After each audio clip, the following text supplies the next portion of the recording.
আসসালামু আলাইকুম প্রিয় খামারি ভাই ও বন্ধুরা, আপনারা যে যেখান থেকে দেশ এবং প্রবাস থেকে আপনারা যারাই আমার এই ভিডিওটি দেখতে পারতেছেন, আমি সবাইকে জানাই জাকির কৃষি খামারের পক্ষ থেকে আন্তরিক শুভেচ্ছা এবং অভিনন্দন।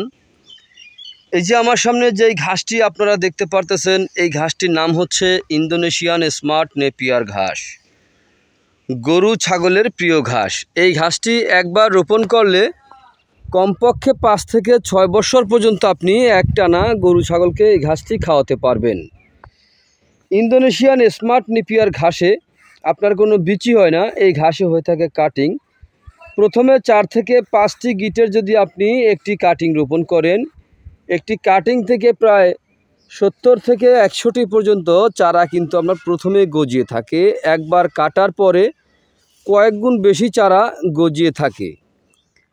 এই ঘাসে পাতা অনেক বেশি, এই ঘাস নরম, এই ঘাস গরু ছাগলকে খাওয়াতে কোনো মেশিনের প্রয়োজন হয় না।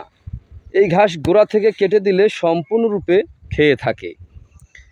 তো আপনারা বাংলাদেশের যে কোনো প্রান্ত থেকে আপনারা আমার এই ভিডিওটি দেখতে পারতেছেন, আমি বলবো আপনারা যদি খামার গড়ে না থাকেন, যদি 2-1টি গরু ছাগলও পালন করে থাকেন, তাহলে অন্ততপক্ষে এই ঘাসটি আপনারা অল্প হলেও খাওয়াবেন।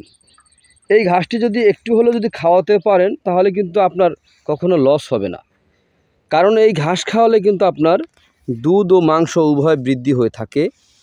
এই ঘাসটিতে আপনার পুষ্টি, প্রোটিন অনেক পরিমাণে রয়েছে। যেমন এই ঘাসটিতে আপনার ভিটামিন রয়েছে 30%, প্রোটিন রয়েছে 25%। তো এই কারণে কিন্তু এই ঘাসটি খাওয়ালে আপনার দানাদার খাদ্য খাওয়াতে হয় না, দানাদার ছাড়াই কিন্তু আপনার দুধ ও মাংস উভয় বৃদ্ধি হয়ে থাকে। তো আপনারা বাংলাদেশের যে কোনো প্রান্ত থেকে আমার এই ভিডিওটি দেখতে পারতেছেন, অথবা দেশ ও দেশের বাইরে থেকে, আমি আপনাদের সবারই উদ্দেশ্যে বলতেছি, যদি আপনারা খামার গড়ে থাকেন অথবা গড়বেন, তাহলে কিন্তু আগে ঘাসের চাষ করতে হবে, তারপরে খামার গড়তে হবে। তো আপনারা যে যেখান থেকে আমার এই ভিডিওটি দেখতে পারতেছেন, আপনারা সবাই ভালো থাকবেন, সুস্থ থাকবেন। আল্লাহ হাফেজ।